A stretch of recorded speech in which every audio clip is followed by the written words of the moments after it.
একটি লোক রাস্তার পাশে বসে গাছে পানি দিচ্ছিল। পাশ দিয়ে একটি সুন্দরী মেয়ে হেঁটে আসতেছিল। এমন সময় লোকটি হাত ছাড়তেই মেয়েটির গায়ে পানি ছিটকে পড়ল। মেয়েটি চিৎকার করে বলে, হোয়াট দ্য হেল, কি করছিস তুই? এটা তোর এই নোংরা হাতটা দিয়ে আমার এই ড্রেসটা নোংরা করলি।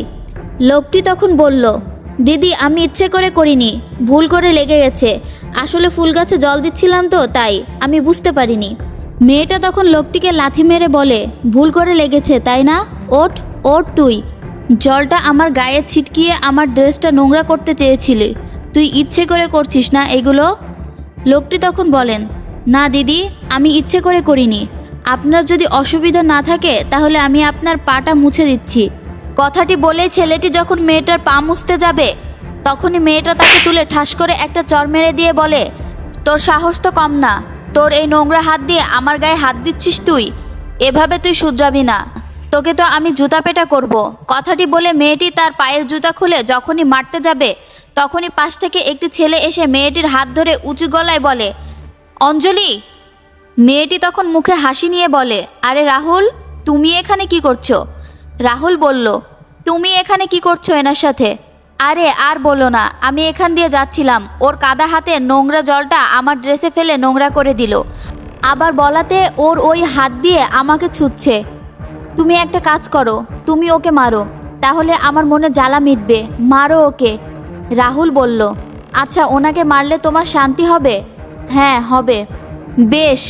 কথাটি বলে রাহুল সজোরে একটা থাপ্পড় মেরে দিল অঞ্জলির গালে। রাহুল, তুমি এটা কি করছো? তুমি আমাকে কেন মারছো? একটা সামান্য মালির জন্য তুমি আমার গায়ে হাত দিচ্ছ? চুপ, একদম চুপ। এই লোকটা তোমার কাছে সামান্য একজন মালি হতে পারে, কিন্তু আমার কাছে নয়। তুমি জানো এটা কে? এটা আমার নিজের আপন বড় ভাই। অঞ্জলি তখন চমকে গিয়ে বলল, হোয়াট? সামান্য একজন মালি তোমার ভাইয়া? আরে এটা জানলে তো আমি তোমার সাথে কখনো রিলেশন করতাম না, তোমাকে কোনোদিনও আমি ভালোবাসতাম না। রাহুল তখন রেগে বলল, চুপ অঞ্জলি, তুমি ওনার নামে আর একটাও ছোট কথা বলবে না। তুমি জানো আজকে আমি যে পজিশনে দাঁড়িয়ে আছি না, সেটা শুধুমাত্র ওনার জন্য, এই মালিটার জন্য। উনি আজ সারা দিন রাত কষ্ট করে আমাকে পড়াশোনা করিয়েছে বলেই না আমি এই বিজনেসের এক্সামটা দিতে পেরেছি, শুধুমাত্র এই মালিটার জন্য। আর তুমি আজকে যা নয় তাই বলে তাকে অপমান করছো, তোমার সাহস কি করে হলো? অঞ্জলি তখন রেগে গিয়ে বলল, এই শোনো, আজকে আমি আমাদের বিয়ের কথা বলতে এসেছিলাম। আমি ভেবেছিলাম আমি তোমাকে বিয়ে করব, ভাগ্যিস আমি এই সত্যিটা জেনে গেছি, তা না হলে আমি তোমার মতো একজন মালির ভাইকে বিয়ে করে নিজের লাইফটা নষ্ট করে দিতাম। শোনো, আমি তোমাকে কোনো বিয়ে করব না, আর তুমি আমার সাথে কোনো কন্ট্রাক্ট রাখার চেষ্টাও করো না, বাই। রাহুল বলল, দাঁড়াও অঞ্জলি, শুনে যাও। কথাটি বলে ঠাস করে একটি চড় মেরে দিল অঞ্জলির গালে। লোকটি তখন পাশ থেকে বলল, রাহুল বাদ দে এসব।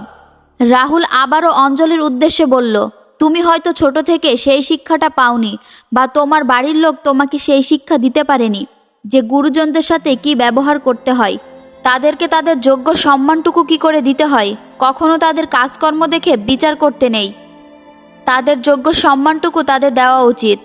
আর তোমাকে শাসন করা হয়নি বলেই না তুমি এইরকম বেয়াদব হয়েছ। আর তুমি কি বলছো তুমি আমাকে বিয়ে করবে না? আমি যদি জানতাম না তোমার চরিত্র এই রকম টাইপের আর তুমি এতটা বেয়াদব একটা মেয়ে, তাহলে আমি তোমাকে বিয়ে করতাম না। আর আজ আমি বলছি, আমার না তোমার সাথে বিয়ে করার বিন্দুমাত্র ইচ্ছে নেই, তুমি এক্ষুনি এখান থেকে বেরিয়ে যাও।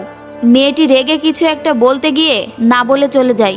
লোকটি তখন কাঁদো কাঁদো সুরে রাহুলকে বলে, ভাইরে, আজকে আমি অনেক খুশি, আমি স্বপ্নেও কল্পনা করতে পারিনি যে আমি তোর মতো একটা ভাই পাবো। বিশ্বাস কর, এইরকম ভাই যেন সবার থাকে, সুখে দুঃখে সবসময় তুই আমার পাশে ছিলিস আর আছিসও। কথাটি বলে রাহুলকে বুকে জড়িয়ে নিল। ভাইয়ের সাথে ভাইয়ের সম্পর্কটা ঠিক এমনই হওয়া উচিত। কিছুদিনের অতিথিকে জীবনে নিয়ে এসে অতীতকে ভুলে যাওয়াটা উচিত নয়। ধন্যবাদ।